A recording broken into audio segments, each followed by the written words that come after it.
तक्का हलवा भाई लोग। आज हमनी बात करे वाला बानी सन मतलब कि वर्सेस मिलाए वाला बानी सन संघर्ष 2 और फरिश्ता के फिल्म के टेलर के वर्सेस करे वाला बानी सन।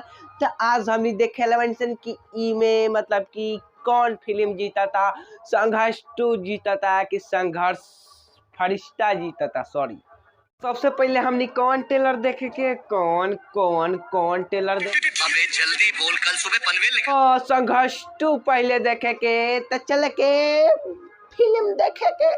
कोई जमीन का टुकड़ा नहीं। बाप रे दादा रे दादा।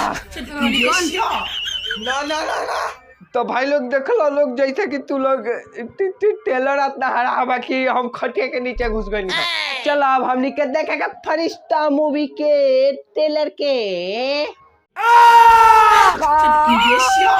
में तो हमें डर ना लगल हो।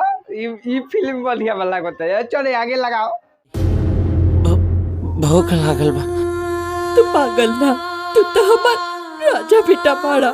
भाई लोग हार्ट अटैक के बचाओ लोग ना, तुम मर गए लोग। बाप रे बाप, पागल हो गई।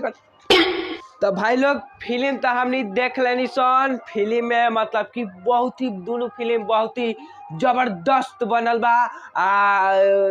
एगो संघर्ष 2 फिल्म के मतलब कि मेन थीम इहे बा कि एगो बेटी अपन माई के गिरल नइखे देख सकत।